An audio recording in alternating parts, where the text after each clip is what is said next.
हरी ओम श्री स्वामी समर्थ. स्वामींचा मुक्काम मैंदरगीला नाथांच्या मठामध्ये होता. बरोबर सुमारे 200 मंडळी होती. त्या गावामध्ये एकच विहीर होती, त्यामुळे सर्वांनी तेच पाणी वापरलं. अहो 2-3 दिवसामध्ये विहिरीचं पाणी खराब झालं. ते इतकं खराब झालं की त्याला दुर्गंधी यायला लागली. तोंडातही ते घेवेना. आणि मग बरोबरीच्या मंडळींना प्रश्न पडला की आता स्वामी महाराजांना उद्या या पाण्यानं कसं स्नान घालायचं. काही करून स्वामी महाराजांना आता दुसरीकडे न्यायचे प्रयत्न सुरू केले. पण छे हो, स्वामींची स्वारी काही तिथनं उठेना. काही जण आपले कंटाळून लांबवर जाऊन स्नान करून आले. काहींना पंचायत पडली या स्नान कसं करावं, कुठे करावं. अखेरी स्वामी उठले, विहिरीजवळ गेले. हातामध्ये एक 2.5 हात लांबीची काठी होती.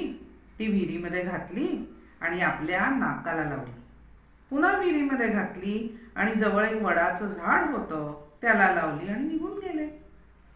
अहो 2.5 हात लांब काठी आणि 20 हात पाणी खोल. त्या पाण्याला काठी पोचली कशी, त्या पाण्याचा वास गेला कसा.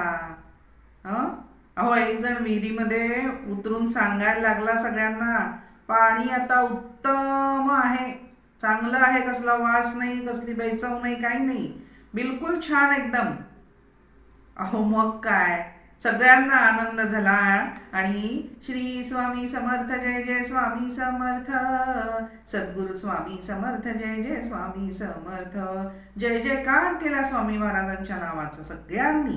मग प्रसाद भोजन झालं आनंदाने आणि सगळेजण अक्कलकोटला आले. काय श्रोते हो, अहो लोकांचं भाग्य उदयास आल्याशिवाय अशा अतर्क्य लीला घडायच्याच नाहीत बरं, लक्षात घ्या.